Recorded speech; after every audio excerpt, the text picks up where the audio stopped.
Day. Two orations. One is the Professor S.P. Rai Chaudhary 75th Birthday Endowment Lecture and Professor James Das Memorial Lecture as a mark of respect to the two scientists in recognition of their immense contributions to cell biology. The lectures are delivered in alternate years during the annual conference. This year, the 10th Professor S.P. Rai Chaudhary 75th Birthday Endowment Lecture will be delivered by Professor Rajiva Raman from BHU Zoology Department. Now I'll just say a few words about Professor S.P. Rai Chaudhary for our junior members who may not know much about him. Professor S.P. Rai Chaudhary was an eminent cytogeneticist and had established a laboratory for Drosophila genetics in the Zoology Department at Calcutta with support and encouragement from none other than Professor J.G.S. Haldane. Later in 1960, he was appointed Professor and Head of Zoology Department of the Banaras University.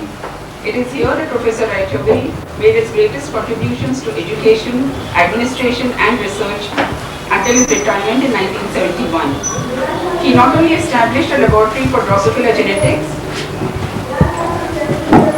but also expanded cytological investigations from insects to reptiles, birds, mammals and humans. Professor Rai Chaudhary published 2 papers in Nature and 2 in Science and 3 of them in the same year. His relentless drive for perfection, continued desire for exploring new research fields, and unselfish personality. Rajiva Raman has made outstanding contributions in cytogenetics, molecular genetics, and cell biology. He has worked extensively on mechanisms of DNA replication, gene regulation, and chromatin organization in germ cells of a variety of species. He has initiated an impressive program on the identification of human chromosomal anomalies, cancers, and genetic disorders. Professor Rajiva Raman is a widely respected and honored scientist. He has contributed significantly to the growth of cell biology in India through several years of dedicated teaching at the Department of Zoology, Banaras Hindu University, Varanasi. He has made valuable contributions to the Indian Society of Cell Biology by his active participation and guidance. The Indian Society of Cell Biology is pleased and honored to present the 10th Professor S.P. Rai Chaudhary 75th Birthday Endowment Lecture Award for 2004 to Professor Rajiva. I now invite Professor Rajiva Raman to give his lecture.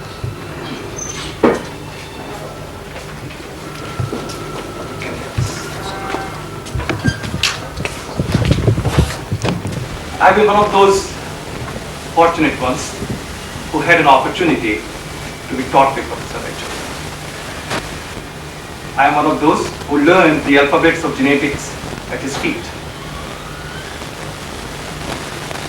I did my MSc in 1969, and I must recall a few events which have little to do with the theme of the lecture today, but which shaped my career as a student of science. In Zoology Department of BHU, genetics and cytogenetics is an important subject. It was taught by Professor Rai Chaudhary, Dr. T. Sharma at that time. And I had developed a great fancy, particularly for the experiments when you do crosses and you look at F1 and F2, you have the flies, make them grow for several generations. And I was completely taken by the science of genetics. Actually, that was the first time in all those 21 years that I had spent of my existence that I began to love education. It was the first time that I believed that yes, there is something in science or something in academics that attracts. It was the month of March, I guess, or maybe early April. It was the last day of our teaching in college and university. And we had, as you know, the courses are to be finished, the last lectures are to be delivered. And the lecture that was delivered at that time by our teacher was on dosage compensation in mammals, which stated how a single X chromosome in human, a mammalian female, gets inactivated as a mode of dosage compensation. I must honestly admit that chromosomal biology had attracted me on that particular day, having been a great fan of genetics. And why it attracted me so greatly was, as a naive student of that age, I wondered how a whole chromosome having hundreds of genes, he has told me I agree with it, and if you want to take me for PhD, please do, otherwise not. And then he said, all right, make it up. 3 months gone, and no good preparations, and so I told my teacher, Professor Sharma, that I'm your first student, 3 months have gone, and I'm not getting a good grasp of preparations, and I need his answer was, you know, when I took my PhD, I couldn't get anything for 6 months. With that kind of a background, I think I knew that I would enjoy my science, because there was no pressure. And if there was no pressure, the joy was inevitable to come. May I have the first slide, please?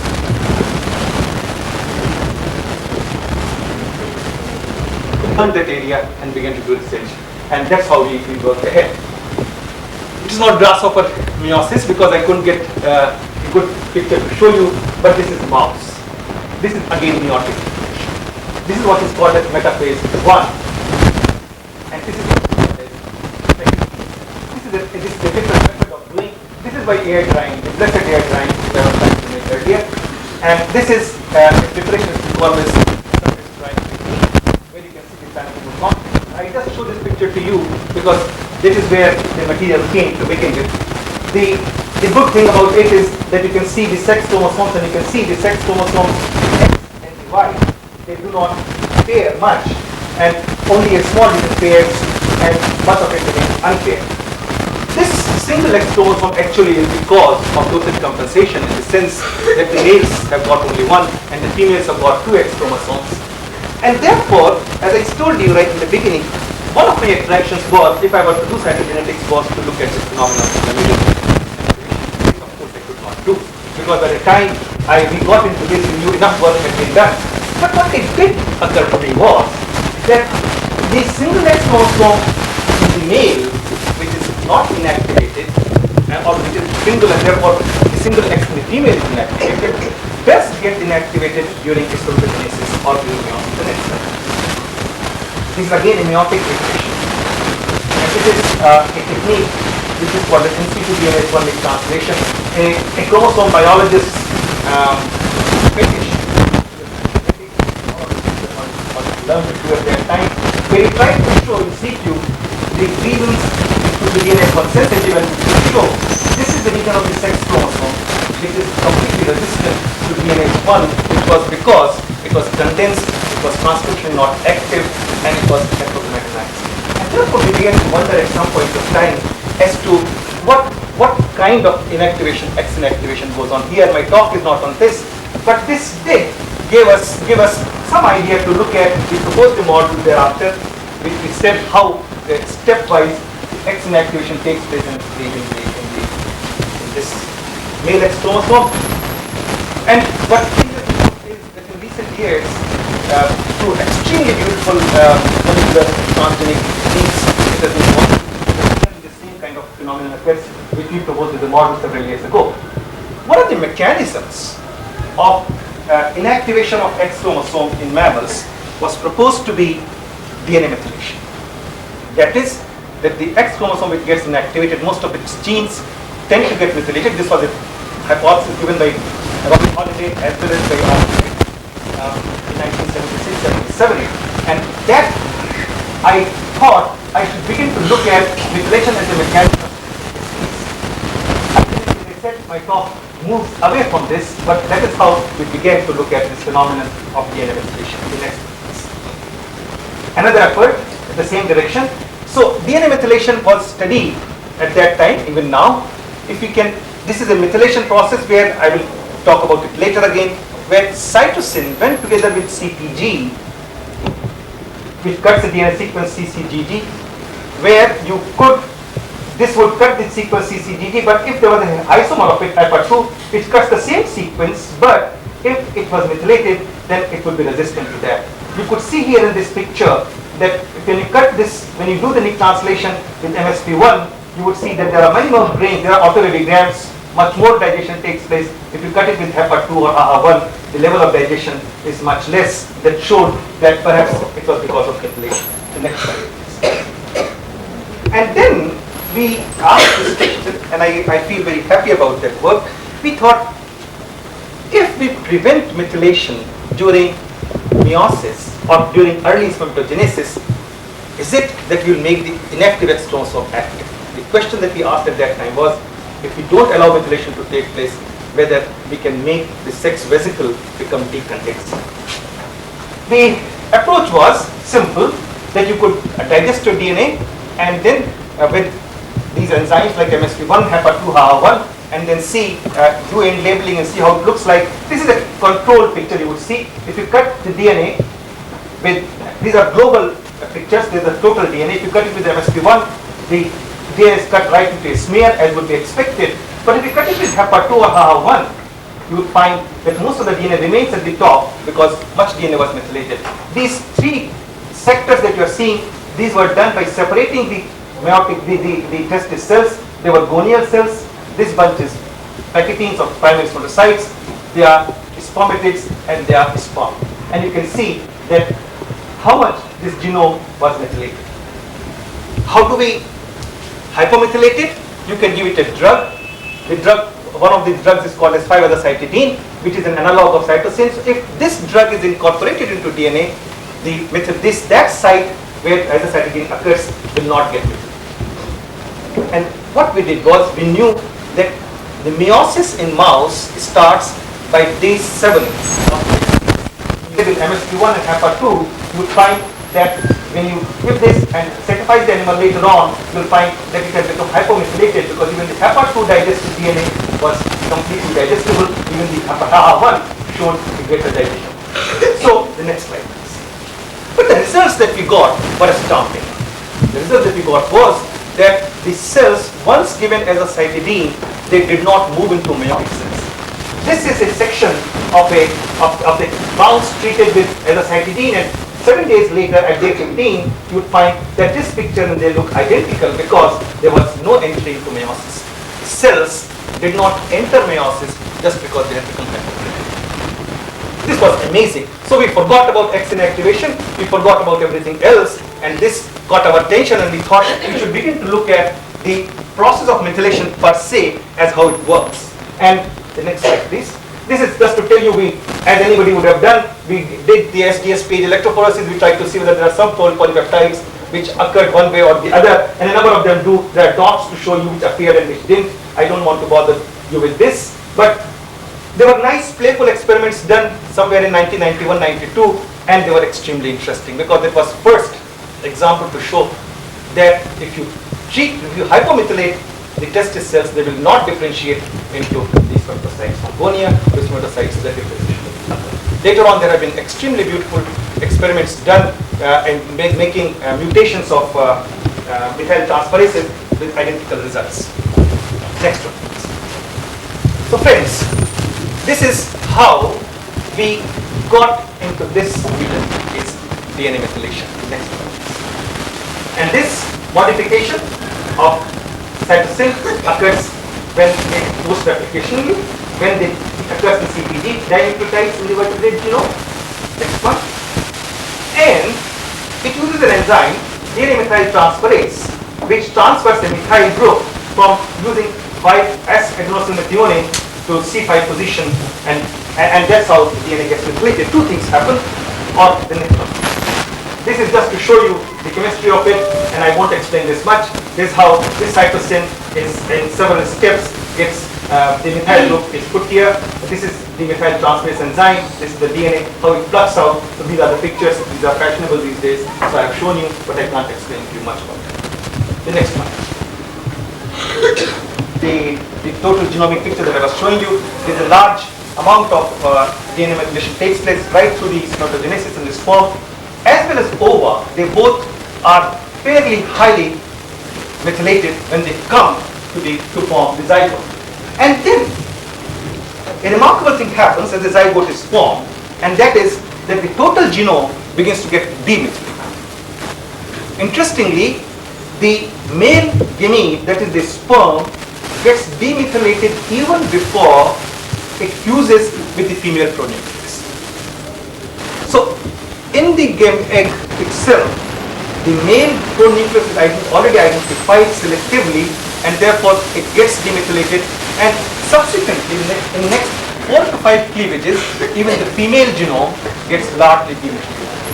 So what it says, in mammals, the highly methylated sperm genome gets demethylated in the egg even before fusing the egg drone nucleus, and from the second cleavage onwards, a stepwise loss of DNA methylation in the embryonic genome occurs, demethylating majority of the gametic methylated cytosins by moralizing. And then a fresh pattern of methylation evolves from, say, blastocyst or stage onwards. A fresh pattern of chromatic level methylation is re-established in a clonal fashion by or after the blastocyst stage when differentiated lineages are formed. The question that we asked at that time was, how does this de novo methylation take place? Once the genome is demethylated, how does a new process of methylation start? The broad questions could have been, is it all in block? Does it occur stepwise? If it occurs stepwise, does it follow a rule or it occurs randomly? And when we discuss this question, we have also to understand two features of methylation, and that is, de novo methylation means the first methylation, in which case both the strands, as you would know, CPT is a palindrome. One side CPD, the complementary strand also has 5' CPTs. So in the de novo methylation, both the C's on both the strands, complementary strands, will get methylated. And that is the secret of it being memorized in subsequent cell divisions. When the cell divides and the next replication takes place, the semi-conservative DNA replication ensures that one of the two strands that is synthesized. So there are two kinds of enzymes, methyl transferases. One, it is called as de novo methyl transferase, whose job is to methylate both these strands, and it has a very slow kinetics. It's a very slow function. And the second methyl transferase, which is called as maintenance methyl transferase, which methylates the heavy methylated DNA into completely methylated DNA, and this is an extremely rapid reaction. The question we asked at this point was, how does de novo methylation take place during early development? We chose few genes to understand this, and the criteria for our selection was this, that the gene should be small so that we can cover a large portion of it, and we should know the total sequence of it. And so the two genes that we chose at that time, both were proto-oncogenes, CFOS and CMOS. I will present to you some data on CFOS, because I think as the time passes, we should have, I should be able to finish it. The next one, please. This is a kind of map of CFOS. This is about 3 kb long, 3.5 kb long gene. Has got 4 exons. These vertical lines that you are seeing, these lines show you the sites of those enzymes in general which are methylation sensitive. The ones which show you a blob are generally those which are HAHA1, and the ones which show you a rectangle, they are something like this, which says M3 or M5 or whatever number it says. They are it starts from M1, M2, M3, M4, M5 and so on. These are the ones which are sensitive to MSP1. That means that they have these regions harbor CCGG. The ones which are HAHA1, they are GCGC sequences. And the approach taken was simple, that you could do southern hybridization. You can take probes, you can cut your DNA with some of these enzymes, take the certain probes and try to locate whether a particular site is methylated or not. The two probes, as you can see, so this map tells you these are the MSP1 sites that you are seeing here. They are the two probes. The DNA was cut in general by EQR1 and SAT1, which gives you about 1.7 kb fragment. This is the region somewhere here. And the idea is that if all these sites are methylated, you will get a 1.7 kb fragment. If it is methylated up to this, you will get 1.0 kb fragment. And likewise, if nothing is methylated, since the one probe was here, you will get a 0.7 kb fragment. Okay. And if, in this particular case, you will get a fragment as small as 0.25 kb. So the analysis was like this. You take DNA from different stages of development, from 11.5 day onwards, take different tissues, especially. The size of this will tell you exactly which site is methylated. This is kidney, where again you will see this heavy methylation. Most fragments are in 1.0 kb range. Brain, on the other hand, is a tissue where there is very little methylation takes place. And therefore you can see a prominent 0.57 kb fragment, though you also see these two fragments. And so we thought, whichever way it arrives at this stage, let us follow and see how does this methylation take place during development. Next slide, please. These are old days, so you can imagine these are southern hybridizations. So please bear with me if they don't look as attractive as you expect them to be. They find that up to 0 day, or if you look at all the embryonic stages, they find that there's 0.55 kb fragment, not so much of 0.25, not much methylation. But as you go from day 5, and the other fragment that we have chosen, if you go, you'll find that 1.7 kb fragment that we have here. It means much of the methylation is occurring here between 5 to 20 days and not much here. It told us a few things. It told us that, especially for CFOS, during the embryonic development, doesn't seem to have, there are even some methylation, but real stabilized methylation seems to occur somewhere after day 0, where these two sites, which we called in that map as M4 and M5, they get methylated, and then M3 gets methylated, and then M2 gets methylated, and that's why, and this occurs between day 0 to day 20. This showed, next slide please, that the methylation pattern is tissue specific in the sense we have not shown you the brain slide. Brain was showing a different kind of pattern. It was tissue specific. It occurs in stepwise manner. It occurs sequentially, most likely in 3' to 3' direction of this particular gene. It occurs predominantly in the neonatal mice between day 0 and day 20 postpartum. The pattern set at day 20 is retained in the adult. Those of us who were not very good in molecular biology but were very impressed by whatever we used to see, we were very fond of giving models.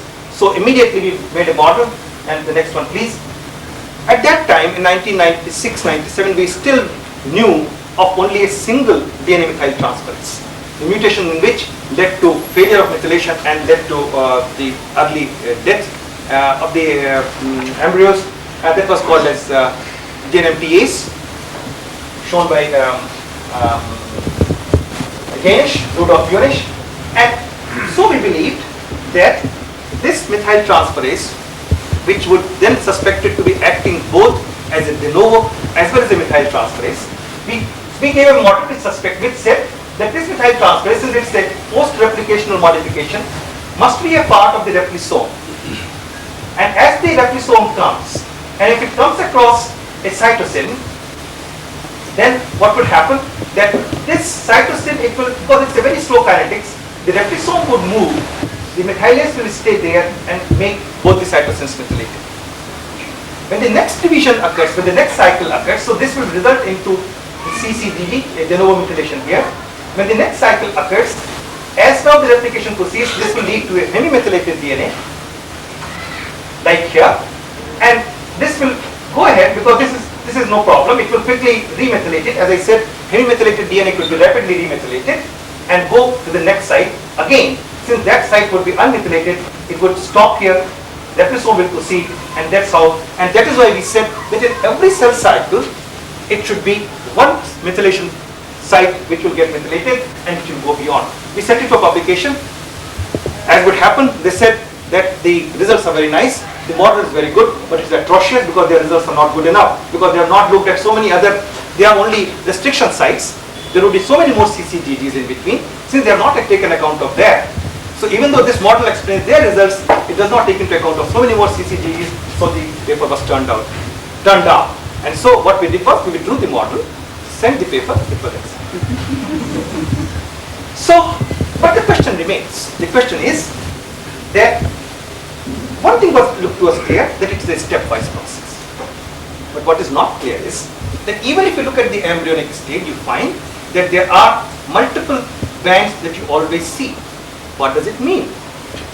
This, whether it means that some alleles, some sites are methylated in some cells and they are not methylated in others, or whether in the same cell One allele is methylated, the other allele is not methylated, something like imprinting, whatever. We didn't know that. And third, and the most, and you will see that there are about 16 CPGs. What we had analyzed were about 5 sites, 6. Now in between we find that there are actually 16 CPGs, and so we had to analyze each of these by a method which is called as sodium bisulfite sequence. The next slide.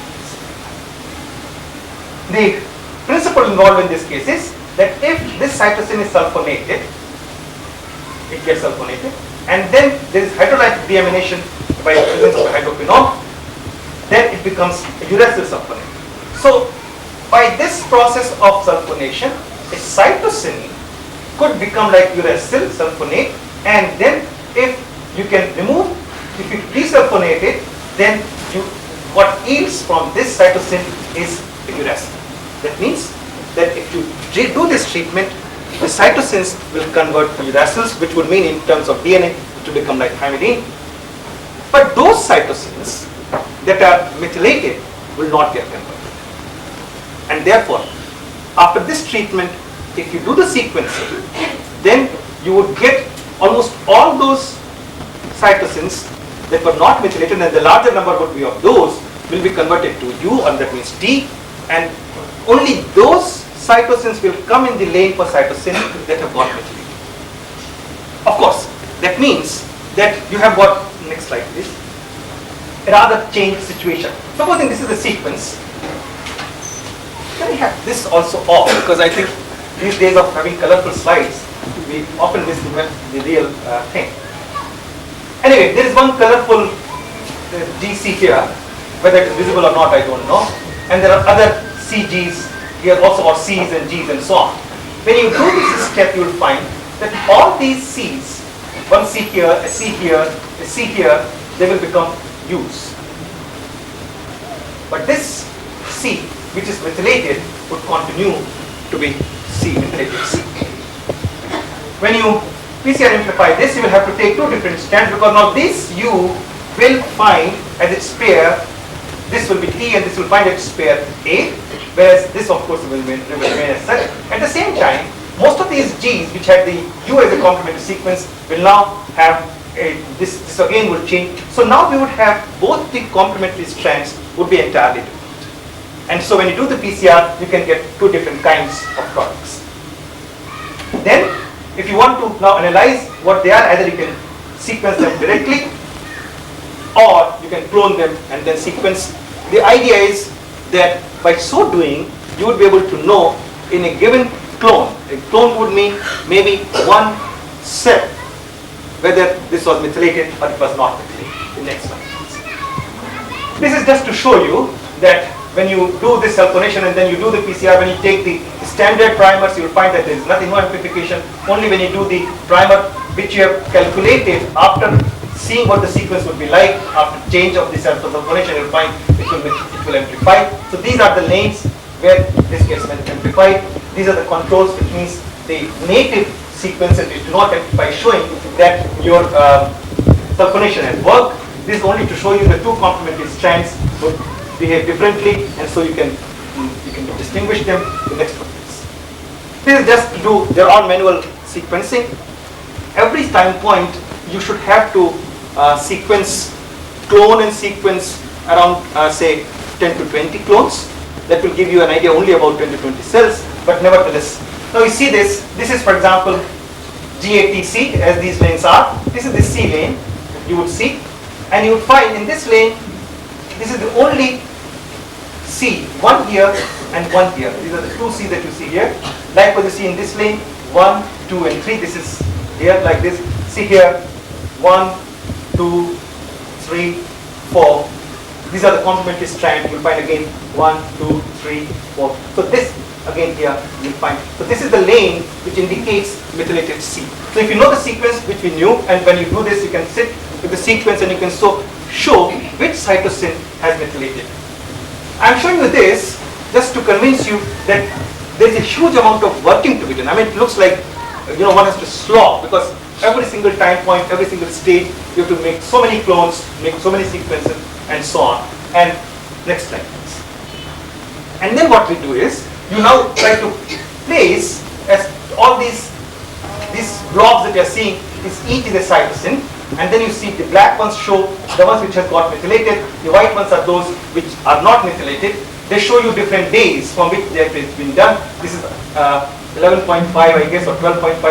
This is liver from 14.5, 16.5, 18.5, and then this is 5-day liver, 5-day postpartum, which means after the birth, 20-day and adult.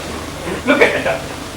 Everything is methylated. This is what we had shown also in the restriction in the pictures. And this pattern, these lanes are so many clones. So you say about 8 or 10 clones, which we are showing here. So what we are seeing by day 20, everything is methylated, as it is in adult. But look at these pictures here. Look at these. Say for example, from 12.5 to 18.5, and you find sporadically 1 or 2 sites here and there are methylated, and that does not follow a consistent pattern. For example, you see so many of them are not methylated at all. Here 3 sites are methylated, but when you look at this next picture, you'll find that these 3 sites are not followed there at all, and there will be some other sites doing. Look at this one, you'll find one of the clones shows so many sites methylated. There are other clones which do not show any methylation altogether. But when you reach day 5, you find certain amount of consistency that comes. The consistency is that first these sites get methylated, then these, and then we find that almost the total sites get methylated. Next one, please. This is brain, I guess, and you would see, as we had shown also with the restriction enzyme pictures, that even in the adult or day 20 brain, you find that not all, only a few sites get methylated, and there again we don't see much of a consistency, except that in certain cases you find almost all the sites are methylated. You see up to even 5-day brain, you'll find not many sites are methylated. Next one, please. This is the other part of the, there were about 8 CPGs there, this other 8 cytosins, and you will find that again the same pattern, that there is, what is interesting however in this case is, this is that region of the cytosine CPGs which we had actually covered in our restriction enzyme studies, and you would find that by day 16.5 DPC, this site is methylated. By 18.5, you find this site is more methylated. By 5-day postpartum, you find this site is methylated. By day 20, you will find almost everything. There is certain degree of sequential stepwise is quite clear, but even there is a sequence that is maintained in this case, which is what we had shown in our restriction enzyme pictures. In brain, of course, you do not find much of this anymore. Next one, please. How much time do I have? Do I have 10 minutes? Yes, yes. This is, of course, an RT-PCR picture just to show you that that this FOS was active in all the cases. This is the fragment that we have. This is the GAPDH as the control, and you find that this was expressed in almost all the tissues and all the stages in livers as well as in brain. So what we are showing in methylation had little to do with its pattern of expression. Actually, we are not even looking at the promoter region or so on. We are looking at some other site. Our question was only to look at what would be the sequence of de novo methylation. Well, this is the other gene, HOX1, HOXB5. And here we looked at the 5' UTR region of this gene. You'll find this is about a little more than 1 kb region. You will see these sites that were analyzed, put them into 3 fragments, starting from 1021 upstream to 2331. And you can see a large number of CPGs in this region. So this is a typical CPG island. You will see, whereas this is a scarce region, this is also not so much, but this is a typical CPG island. And as we know, CPG island escapes methylation, as we shall see in the next few slides. Again, you will find that in early development, there is no consistency of methylation. There are methylated cytosins, but they are not very consistent. They occur sporadically. The next one, this is liver. Could you just go back again to the previous slide? This is up to 1039 to 1457. The next one, this is 1513 to 1800. And you find here in this region, and that is the region which you see most, you find most sites get methylated.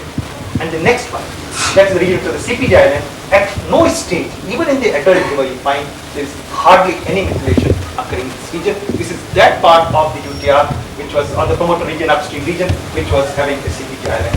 This is in liver. In brain, next one, you find if there was no methylation whatsoever right from the beginning, at the first site, the next one.